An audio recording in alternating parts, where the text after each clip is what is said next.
Perkenalkan, nama saya Sri Arfianti dari Prodi D3 Keperawatan di Stikes Akbid Wijaya Husada Bogor.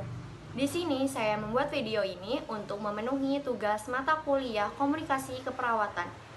Dan di sini saya akan melakukan penyuluhan terhadap Ibu Rini yang baru saja selesai melahirkan, dan tema penyuluhan tersebut adalah perawatan bayi baru lahir. Assalamualaikum Bu, selamat pagi. Waalaikumsalam, selamat pagi juga. Di sini saya perawat Sri Arfianti akan melakukan penyuluhan tentang perawatan bayi baru lahir terhadap ibu. Apakah ibu setuju? Setuju. Oke Bu, baik, kita mulai. Jadi dikarenakan ibu baru saja selesai melahirkan dan akan segera pulang ke rumah, saya akan melakukan penyuluhan tentang perawatan bayi baru lahir. Bentar ya Bu.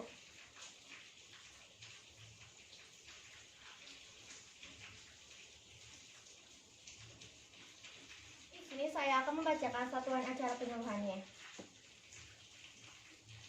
Pokok bahasannya yaitu perawatan bayi baru lahir, sasarannya ibu baru melahirkan atau ibu pada tahap masa nifas, lalu tempatnya Rumah Sakit Medika Dramaga di ruang nifas, hari Jumat tanggal 30 Oktober 2020, waktu 45 menit. Metode yang kita lakukan, ceramah, praktik, dan tanya jawab. Penyuluh, saya perawat Sri Arfianti. Saya akan membacakan tujuannya ya Bu. Ya. Tujuan umumnya, setelah diadakan penyuluhan 1 kali 45 menit, Ibu Rini dapat memahami dan menjelaskan kembali tentang perawatan bayinya dan mempraktikannya di rumah. Lalu tujuan khususnya, setelah diberi penyuluhan tentang perawatan bayi baru lahir di Rumah Sakit Medika Dramaga di ruang nifas, Ibu Rini dapat menjelaskan cara memandikan bayi, Ibu Rini dapat menjelaskan cara merawat tali pusat, Ibu Rini dapat menjelaskan pemeriksaan bayi di fasilitas kesehatan.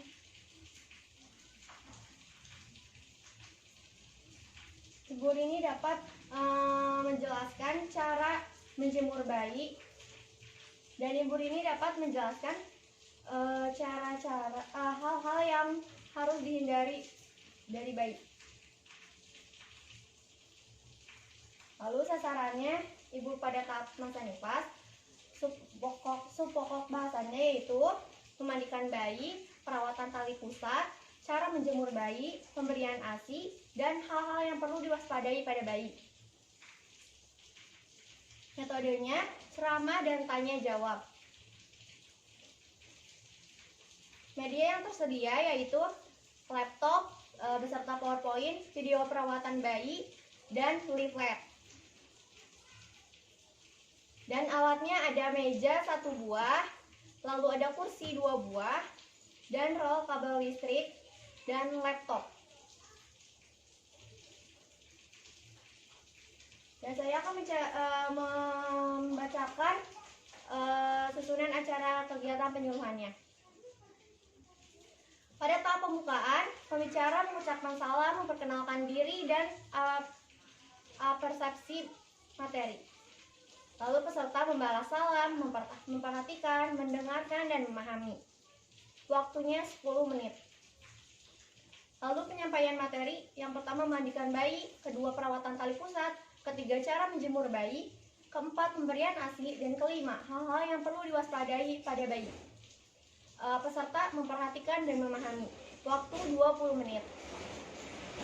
Lalu pada acara penutup, memberikan kesempatan kepada ibu yang bersangkutan untuk bertanya, kedua menyimpulkan kembali materi yang telah disampaikan, ketiga evaluasi dan pembagian leaflet, keempat memberi salam. Lalu peserta bertanya, mendengarkan, memahami, dan menjawab salam. Waktu 15 menit. Media yang tadi saya telah sebutkan yaitu ada video dan leaflet. Materi terlampir. Lalu kriteria pemantauan yaitu input. Waktu kegiatan penyuluhan adalah 45 menit. Dan pengorganisasian penyuluhan disiapkan beberapa hari sebelum kegiatan penyuluhan. Media penyuluhan yang digunakan adalah video, leaflet, dan laptop. Lalu proses. Ibu Rini aktif dan antusias mengikuti penyuluhan. Ibu yang bersangkutan tidak meninggalkan tempat penyuluhan sebelum acara selesai. Lalu output, Setelah diadakan penyuluhan, peserta mengerti dan paham materi yang disampaikan. Lalu ada outcome. Setelah diadakan penyuluhan, ada perubahan kondisi yang lebih baik.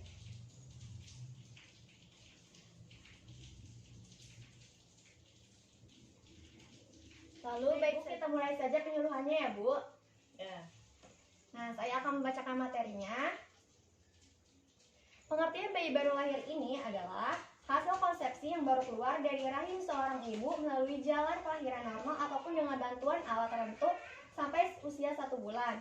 Nah, manfaat perawatan bayi baru lahir di rumah ini ada memiliki beberapa manfaat. Yang pertama, meningkatkan kemandirian orang tua terhadap bayinya, meningkatkan kualitas hidup bayi, mengurangi angka kematian bayi baru lahir, lalu meminimalkan biaya perawatan, dan meningkatkan hubungan orang tua dan bayi. Lalu selanjutnya, perawatan bayi baru lahir di rumah. Merawat bayi adalah hal yang tidak mudah, apalagi bagi orang tua yang baru mempunyai anak pertama dan tidak mempunyai pengalaman. Adapun perawatan bayi baru lahir yang dapat dilakukan di rumah, yaitu pertama, cara memandikan bayi. Siapkan air hangat, siapkan bak mandi dengan air hangat dengan suhu kira-kira 37 derajat Celcius, setinggi 5 cm. Kemudian pindahkan bayi ke dalam bak mandi dengan posisi agak tegak.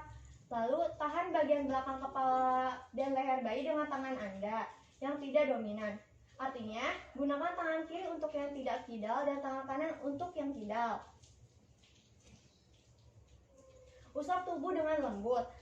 Setelah menahan bagian belakang kepala dan leher, ibu bisa mulai mengusap dengan lembut wajah si kecil memakai waslap. Ikuti dengan kepala dan sekujur tubuhnya. Lalu tuang sabun mandi yang aman untuk bayi baru lahir di waslap. Usap lagi wajah dan seluruh badan bayi. Jangan lupa untuk membersihkan setiap lekukan dan lipatan tubuhnya. Tak perlu sampai ke dalam telinga atau hidung. Lalu bersihkan area lipatan. Bersihkan kedua kelopak mata bayi dengan kain lembut atau kapas yang tidak banyak seratnya. Akhiri dengan membersihkan pantat bayi dan area kelamin mulai dari depan dan belakang. Nah, ini yang penting Bu, biarkan bayi menikmati waktu mandinya ya Bu. Untuk memberi stimulasi indera peraba bayi, biarkan si buah hati menikmati waktu mandinya dan tuangkan air hangat ke perut atau bahunya pelan-pelan.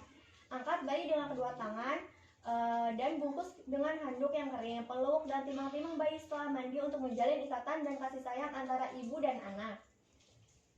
Nah, yang kedua ini ada cara tentang perawatan tali pusat ya Bu. Pertama, selalu mencuci tangan sebelum melakukan perawatan tali pusat ya Bu. Kedua, biarkan tali pusat terbuka dan selalu dalam keadaan kering. Lalu saat mandi, bersihkan tali pusat dengan sabun.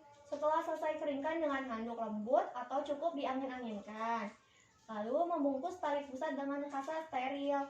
Bila tali pusat sudah lepas, oleskan bekas pangkalnya dengan betadine solution selama masih tampak basah dengan menggunakan cotton bud ya Bu.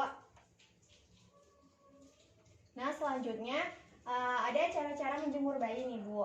Pertama, bila perlu jemurlah bayi pada pagi hari antara pukul 7 sampai jam 8 aja Bu, selama 15 menit atau sampai 30 menit dengan posisi terlentang dan tengkurap ya Bu.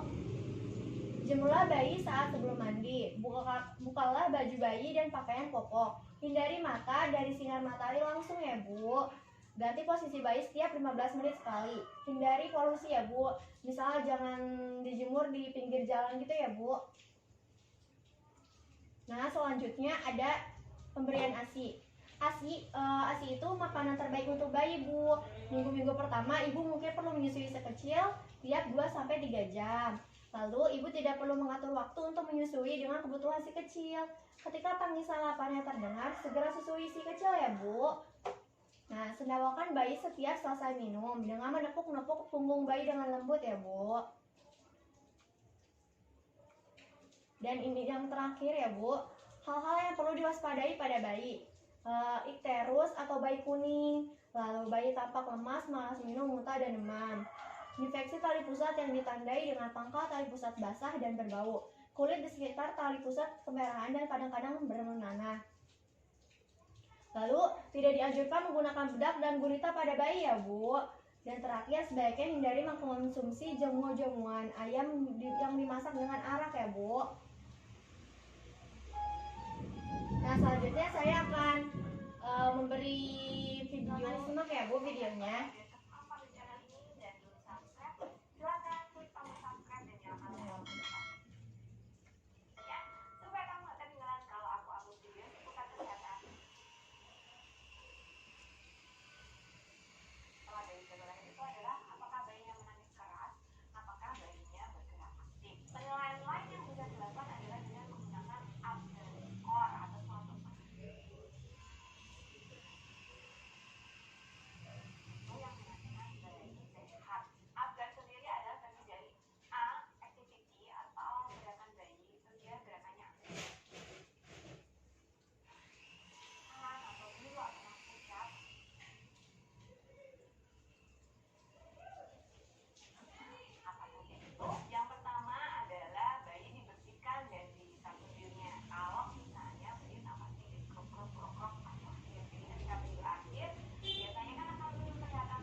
Akhirnya penyuluhan telah selesai, saya akan memberi kesempatan kepada Ibu untuk bertanya. Silakan Ibu, apakah ada yang mau ditanyakan?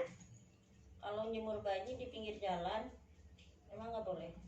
Nggak boleh Bu, soalnya di pinggir jalan itu kan paling dekat dengan polusi ya, apalagi kan banyak motor dan mobil, terus debunya juga banyak. Jadi hindari deh Bu ya kalau menjemur bayi di pinggir jalan.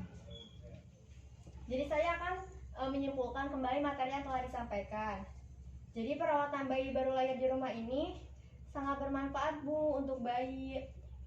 Bisa dilakukan di rumah dengan baik. Kalau misalnya Ibu lupa cara-caranya, Ibu bisa cari di internet ya Bu.